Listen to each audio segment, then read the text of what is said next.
Kanojia, who's my colleague, who's doing exactly what Dr. Pandey just mentioned, trying to assess some of the work that we've been doing for some time. And this has been a process in the last few years that we have undertaken, and so we are sort of building a framework as we go along.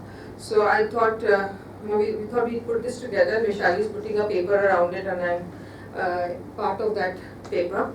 So and she is down with typhoid, so I'm representing her. I hope I can do justice to what we've been working on. So this work that we are presenting has been ongoing since early 1990s in Bundelkhand. I think everybody knows where Bundelkhand is, central India. It has been popularly called the backyard of UP and MP for very long. And we have been working there, undertaking a lot of activities on watershed management, and also linked to agricultural practices dependent on land and water resources. Also looking at how we enhance water potential and biodiversity, agro-biodiversity specifically in that arena. So it's been an on-ground work, and for very long we were just working, and we were not documenting really very much. And then things started change started happening. There was a need to do formal and systematic documentation of results so that we could figure out really, are we making a substantial change and a sustainable change in the space. So there have been some studies in the past, and I'll just take you through some of this work. A little bit about Bundelkhand and a little bit about our work in Bundelkhand. We went through very recently, year and a half back, the economics of land degradation and land neutrality initiative. That with them we looked at a capitals-based approach, the 5 capitals for sustainable livelihood, and we assessed our work on that. But we also realized that there were some limitations from that approach, and so we are now looking at additional parameters from a couple of different frameworks. So this is what we are. We were set up in 1982. We work on all 3 pillars in the sense of sustainable development, and have been working on areas of technology as well as institutional design and models for natural resource management, etc. Our core impact areas, thrust areas that we call, are address the multiple polycrisis of global and national, looking at resource scarcity, looking at livelihood insecurity, looking at climate change impacts, and the intersection of these issues. So we work across these areas. Here we look at different sectors, from waste management and climate resilience, to ends, I would say, to energy, community empowerment, etc. So these are really our sectoral focus. And we innovate new solutions, technology solutions, management solutions, business models, etc. We incubate them, test them on the ground. We work with partners and business partners, both community partners as well as policy partners, also business partners, to take them to scale and then look at what impacts can be created. This has been our journey since the early 1982 to now. Wherever you see the yellow highlighted is the core work that has been happening in Bundelkhand. So it's right from biomass regeneration experiments in the degraded regions of Datia, where we looked at how protection, just simple plain protection from cattle and human anthropogenic sort of actions, can help regenerate within a couple of seasons. You could start seeing the rootstock come back again, and how that was regenerating. To new technologies in brick making, because there's a lot of soil getting lost in brick making, a lot of carbon emissions happening there. Also a lot of work on livelihoods, agroforestry, etc. So it's been a kind of a social ecological laboratory for us, that region. We work across about 250 odd villages in that region, and addressed through soil management practices, water conservation, natural regeneration, farming, a lot of skill and enterprise development work, access to housing and other basic needs through and drinking water systems, a lot of action on behavior change of farmers and women, but also women empowerment, because we believe women lead the change. So there's a very strong women-led program in Bundelkhand. A little bit about the context. Across the environmental, social and economic pillars. It's like I mentioned, it has been called the backyard because it had very little sort of attention by the two governments. Till the time the impact of climate change became very evident, and it was in the early 2000s, between 2004 and 2010, when the frequency of drought cycles came to the attention of the government. And that's the time, around that time, when the Bundelkhand package was introduced by the government, which was an additional money from both the governments to look at land water management issues. Unfortunately, the phase 1 of the Bundelkhand package focused mainly on, we could say, market infrastructure, because there's a huge agricultural dependence. You have majority occupation is agriculturalists, and these are small and marginal farmers. And so, while there was the Rajiv Gandhi watershed mission that was very much ongoing there, looking at, but it was being addressed through civil society interventions like ours. The public sector support went into looking at how the farmers can reach the market. So there was a lot of market infrastructure that was constructed with the Bundelkhand first package. The Bundelkhand second package then actually looked at the changes that had started happening with even in the watershed mission. So we started looking at the irrigation end of it. So there was a lot of irrigation infrastructure that was being built, and the attention on management of soil, protection of so that it doesn't sort of and the irrigation sort of techniques was not that much. So the end of pipe was not happening too much. We also didn't have too much diversification of economy. There was not too much attention at that point. So there has been a slow and steady improvement, I think, in the situation of Bundelkhand over the years, but it's nowhere near the potential that it has. It has a situation where you have undulating soils which are highly draining, very very thin soil cover, very undulating topography, and so one high rainfall means all of it sort of flows away, and people normally do flood irrigation, which means that soil flows away along, and nutrients flow away along with the water. So the need for check dams, small check dams to check, and bunding to check soil erosion was something that had been identified long back. So this was something we've been doing all the years long. And so again, this is a little bit about the conditions.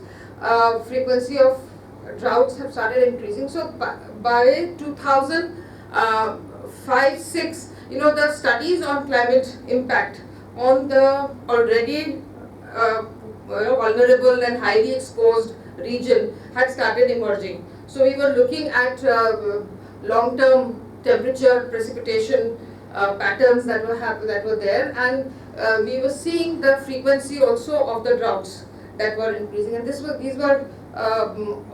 not just felt needs, but they were also studied by academic institutions. And migration had sort of peaked.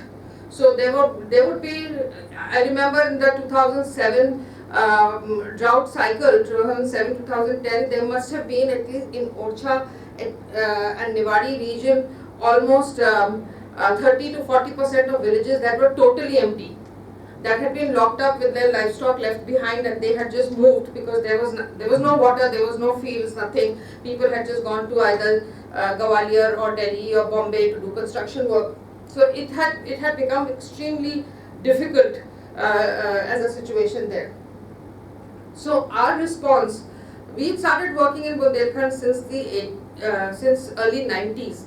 very, the early years were slow, and then in the decade of 2000 to 2010, and then up till about 2015, there was a very high peak of activity, very intensive activity, where we looked at a systemic response. We looked at land, water and livelihood connect. We looked at how this would mean not just technology, but it would also mean capacities, skills, knowledge. It would mean new ways of working. It would mean a lot of behavior change. So we were looking at small dams, watershed management work on one end, where there were watershed and groundwater rejuvenation was happening. We were also measuring how much the agriculture had improved. So from single cropping, many places had gone to double to triple cropping. Also, in the time of the Azad, in the summer seasons, also people were taking crops. We also found people taking vegetable crops, which is a very interesting phenomenon, because till now there was very little vegetable farming that was happening there. Because vegetable farming requires a lot; it's relatively water intensive. So when you had groundwater and you could do micro irrigation, you could bring in vegetable farming. We also had drinking water supplies that could be enhanced, and so in a region whereby normally by January your groundwater would have gone down to about 70, 80, sometimes 100 feet below, we had now water all year round.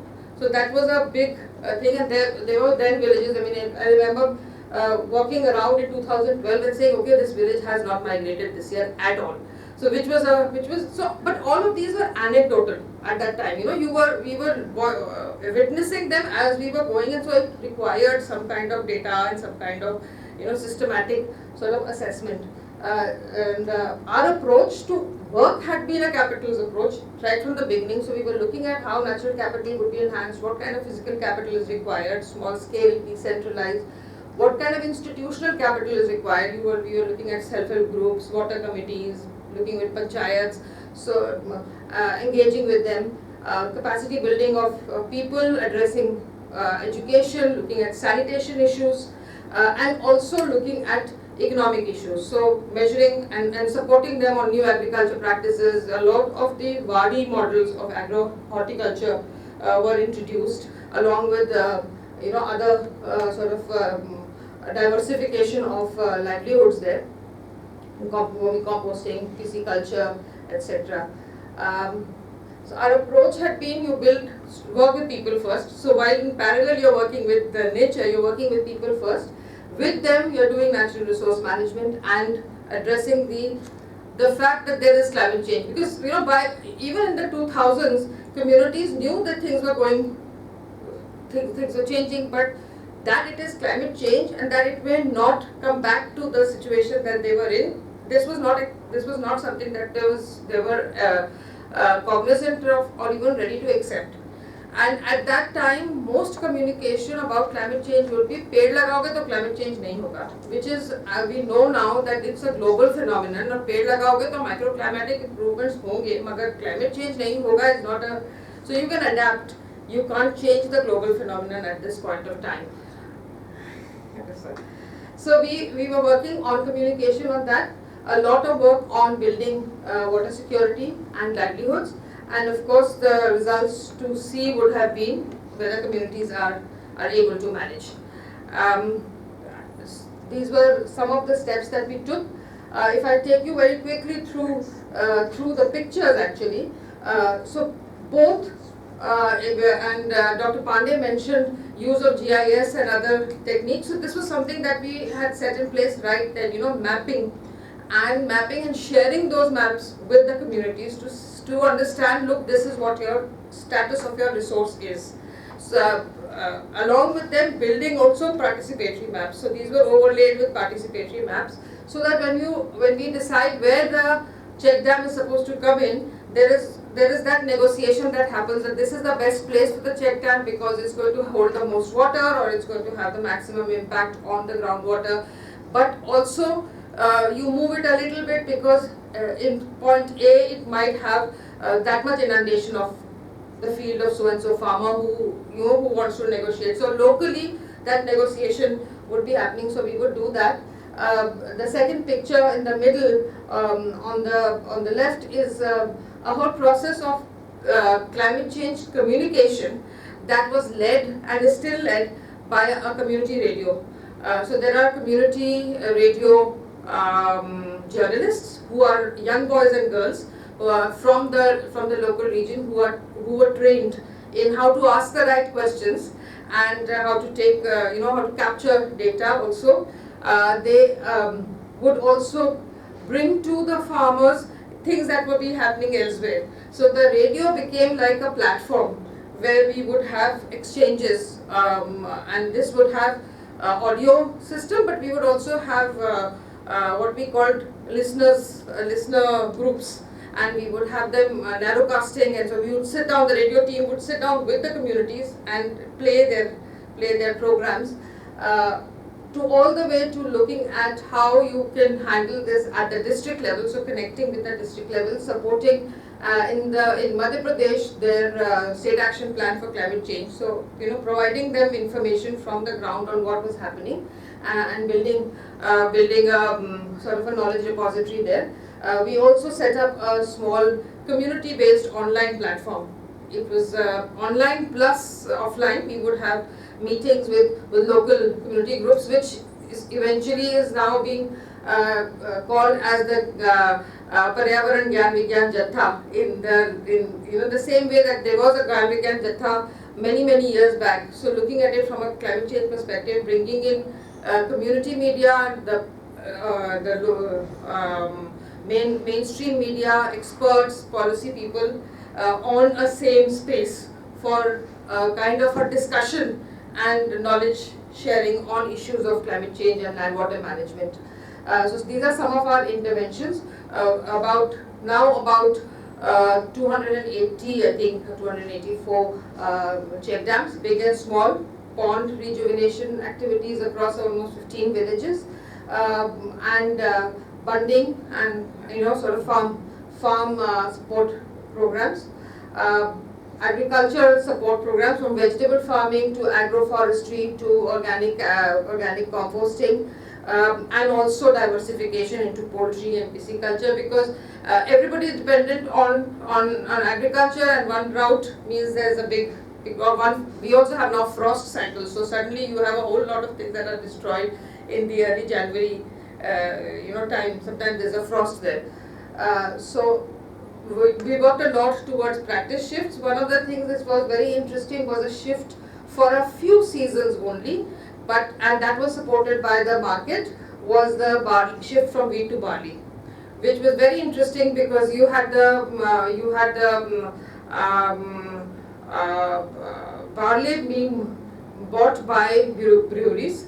So the price of barley had gone up, and because barley is less water intensive, requires less irrigation cycles, it became very economical for the farmer to move from wheat to barley for some of the seasons. So we actually had large, not 100% move, but a lot of farmers could do a large chunk of their land was converted to barley. So they used less input into their agriculture. So that was a very interesting shift that we saw. We also saw a shift now we see it continuously happening towards kitchen gardens. So there is a lot of women-led kitchen garden work that's got initiated. So it works to support their nutrition needs. This is what I was talking to you about the radio, and the radio as a platform of bringing communities, experts, and local policy, district government, and other people on the same platform for communication and Q&A, etc. This is a microgrid for drinking water now in place for about I think 11 villages, where the communities have been able to put in their own money, so savings from SHGs. So they've invested in physical capital, taken part money from the panchayat. So the panchayat and the self-help group co-own the local microgrid of water infrastructure, and this uses solar energy, and it has a management system in place where communities are able to manage their own drinking water. So it's in a sense answer to the Har Ghar Jal program of the government, that you could do it if you have water, enough groundwater. You can actually manage your water grid. You don't need to get water lines from 150 kilometers away. It can be done now with technology and with community sort of institutions on the ground. This is how it is. In fact, last discussion that I was in one of these villages was a very interesting, empowered discussion, if I may say so, where new people wanted to join the grid, and their older grid community was negotiating with them on what would be the amount of money they would have to add on if they become members of the grid, and what is the management role that they would have to play. So it's it was like a small RWA negotiating with its members on how to manage a utility. So it's a water system utility managed by the community. So over 3 decades. Again, this is data that we have been collating over the years in our work, and we wanted to do a systematic sort of assessment going forward. So we and in about 3 years back, 2.5 years back, we initiated a small project supported by the German government. It is the Economics of Land Degradation and Neutrality initiative of the UN, which is a German government supported program, and it looks at a capitals approach, and it basically is an economic evaluation. It gives you a valuation of the work that you're doing. If you were not doing land remediation, what would happen, and if you were to do land remediation, what would happen. And so that valuation is basically at a macro level to say why is it important to invest in land water management. So that is the sort of place where it comes from, and we along with WOTR in India, we at 2 locations we use that methodology to assess. This is how it is. This is how it works. It sort of categorizes the geography, and we were working in the semi-arid Bundelkhand. We looked at the ecosystem services and the economics of those services. We looked at we used the INVEST model software to do the econometrics on it, and try to understand all the different from the capital perspective, what is the value and cost benefit analysis that is happening. Just an overview. So we selected these villages in 3 districts, neighboring districts, intervention villages and control villages. We could call them control because we had not worked on them. Of course, it's not that there were no other interventions. Government of India is also, the programs are going on, but our intensive intervention was not there, and they were neighboring villages almost, so similar, so socio-economic geographic conditions. So we selected 18 intervention villages and similar number, fewer but similar control villages, 12 of them, and we find that across all the districts there was a general enhancement within all the capitals that we were talking about, and that was interesting. But you also see that a lot of information on social capital, social institutions was not available as a systematic data. It was there, हाँ जैसे जी बने, मगर कितने दिन चले, सरकारी ऐसे जी चले कि नहीं चले, आपके कौन से बने, उन्होंने कितने दिन क्या meetings करी. So all of that kind of data was not available in many of those villages. We then, when we were addressing the outcomes that we saw was that there has been an increase in livelihood benefits, there has been a strengthening of capital, but there was no quantification of social institutional aspects. We could look at very clear indicators of ecosystem and biodiversity benefit that were seen, and to the different SDG commitments.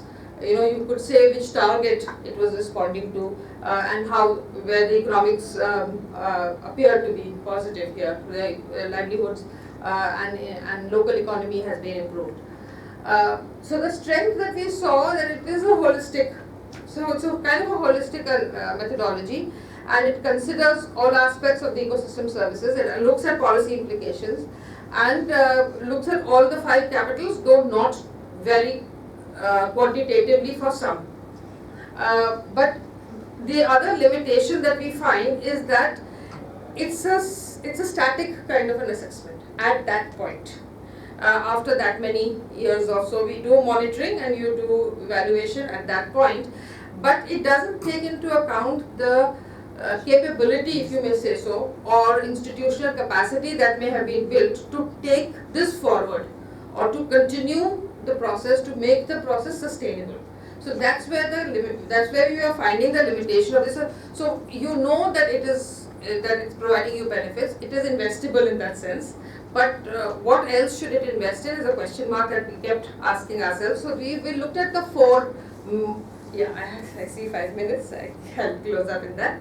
So we looked at four aspects that the ELD and capitals approach gave us economic value creation impact, but not capability creation impact. And whether those capital assets that were created would continue to be managed as they would be managed, social capital or physical capital, and they would grow. It was it indicated that it is good to invest in land water management, but what aspect of that management system is more important is something that this methodology was not able to tell us. It also didn't take into consideration the fact that there is dynamic change. I mean, technology is shifting, socio-economic conditions are changing very fast, and so, especially in conditions like ours, I mean, we are growing economies, people are connected and communication happens so fast, so it's very difficult for you to say, okay, how is your intervention impacted, and how is all this change is impacting your intervention.